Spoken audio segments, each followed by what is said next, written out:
Ok, voltando então, depois das discussões e todos os comentários, trata-se de uma lesão ambígua, que abordar essa lesão vai envolver a abordagem do tronco e da bifurcação do tronco, né? Isso tem, obviamente, implicações.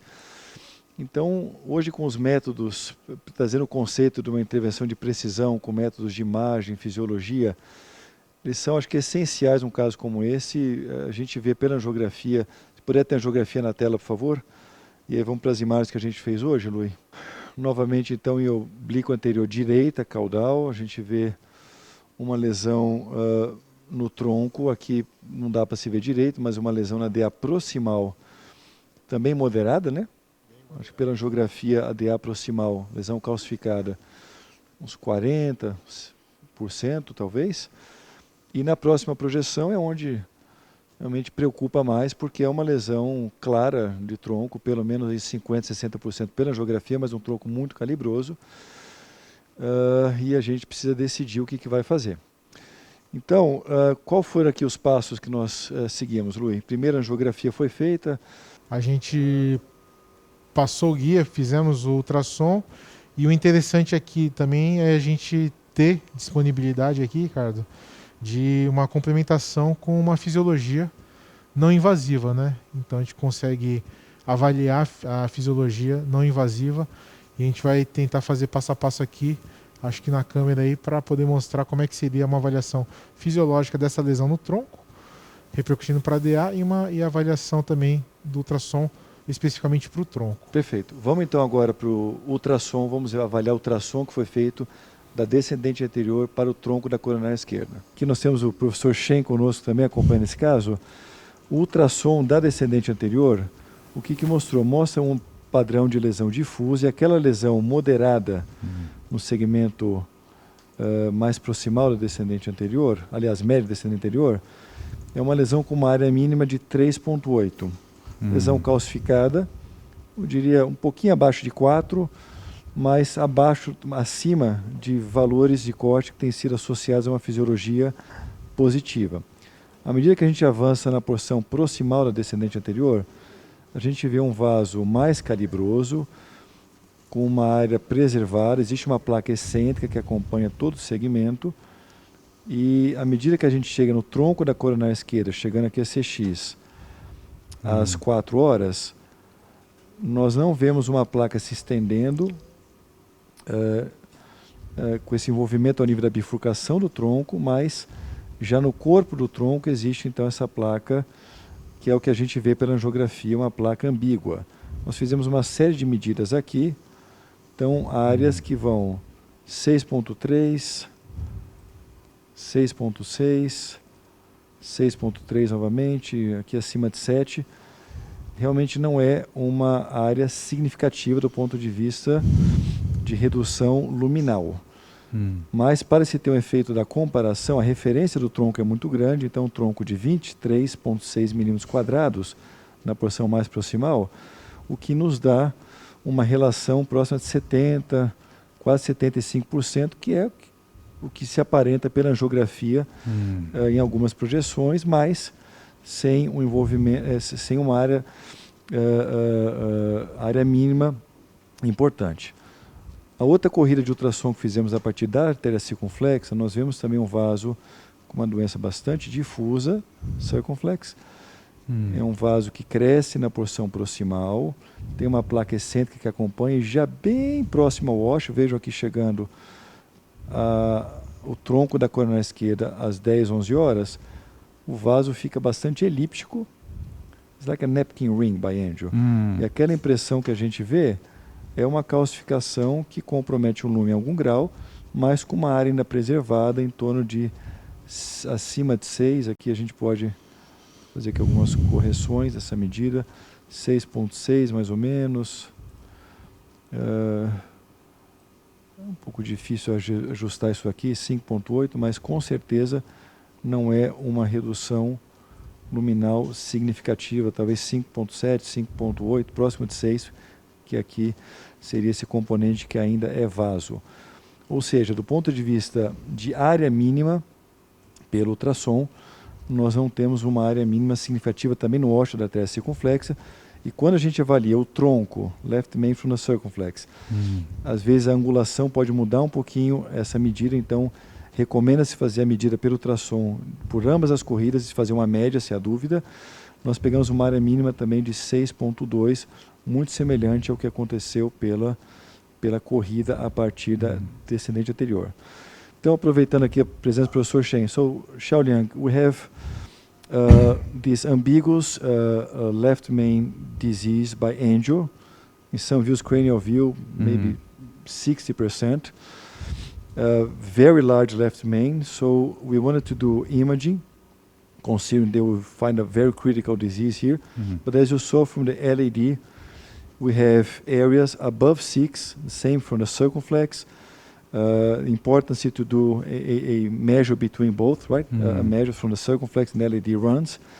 Also in the mid LAD, around 3.8, so a little bit below 4, but above what's being nowadays associated with a significant physiology. So what's your overall perception based on these measures that we have here? Yeah, actually, I fully agree with your final decision. While you're taking all the information from angiography and also from IOS. For distal AD, I think the absolute minimal lumen area greater than 3 mm square is big enough. That means we can recommend a patient to take long-term medication. For distal left main lesion, it's not rare.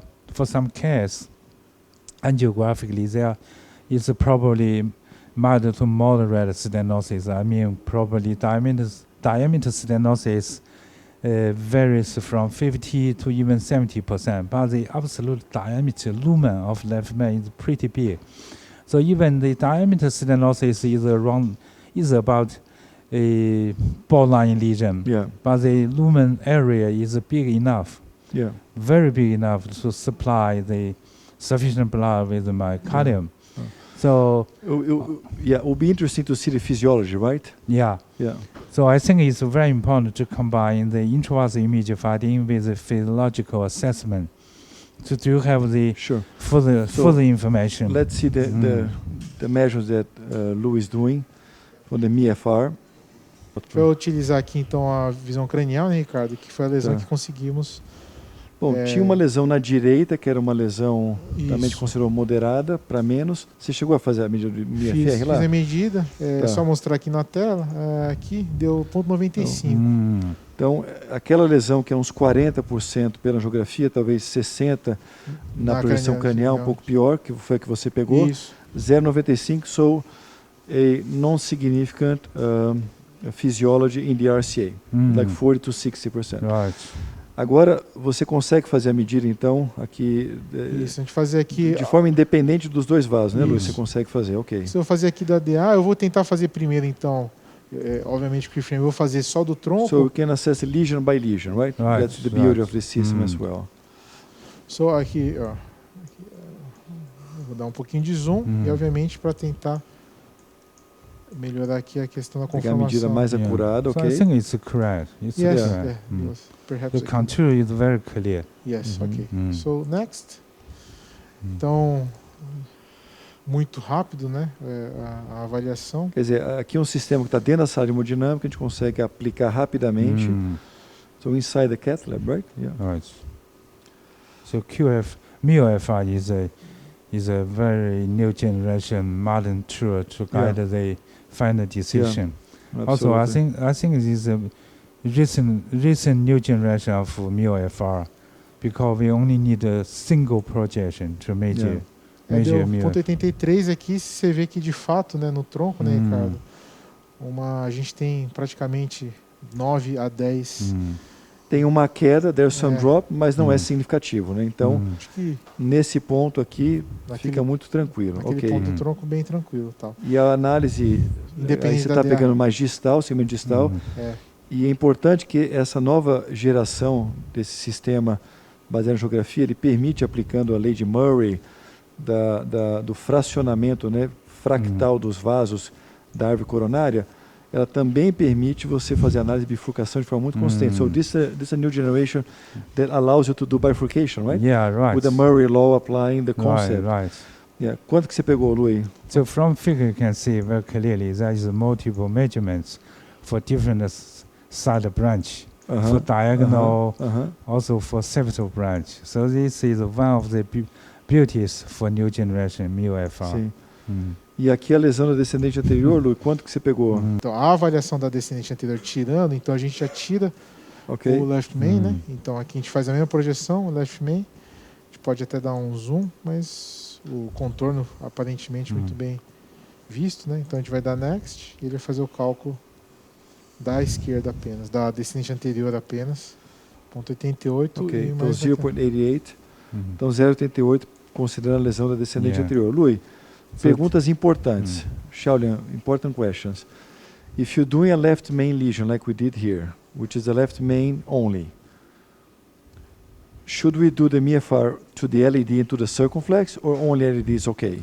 Yeah, actually, this is a typical case of isolated distal left main lesion.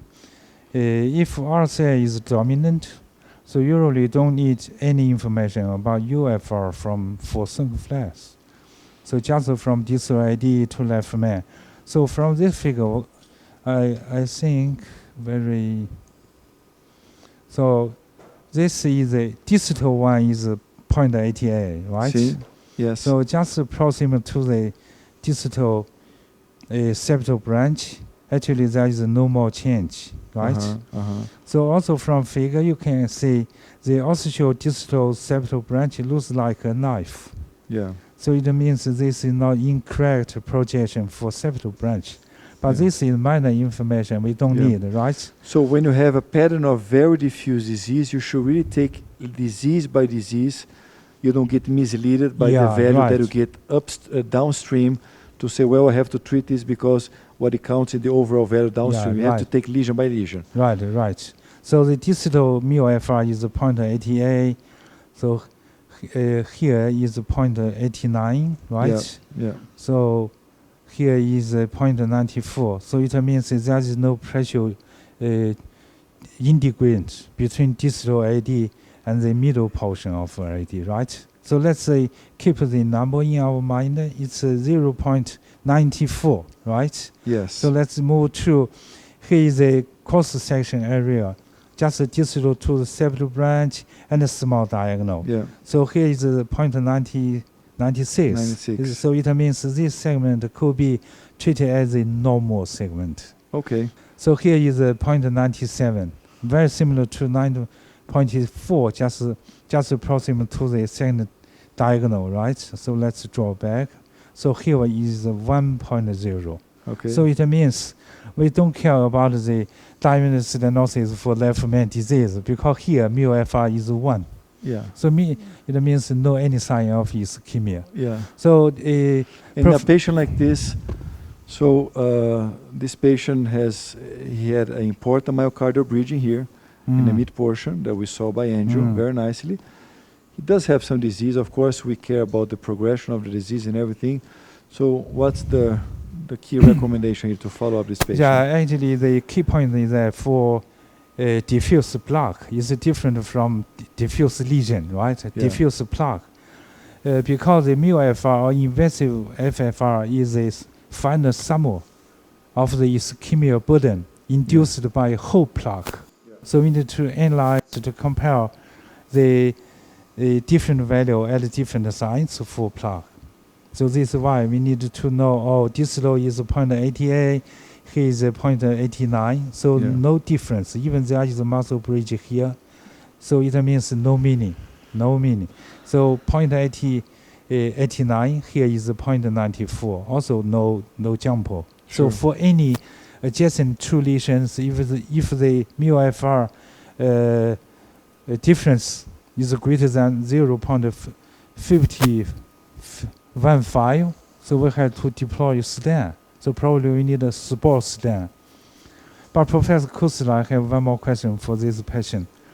From I was finding, there is several slides show the a attenuation of the plaque. Yeah. So I wanted to know how much is the LDL level. Yeah. LDL, how much? Yeah. So in this particular patient, we actually don't have this number now, but for this particular patient, we have the targets, the very, very aggressive lipid-lowering therapy, even considering these more newer aggressive drugs, that like the one, the PCSK9 inhibitor. yes. yeah. So This is the type of patient that we worry too much because in the long-term follow-up, the progression of the disease can be right. a very important issue for him. So a patient like this, you need to follow very closely and try to meet the targets in the best way.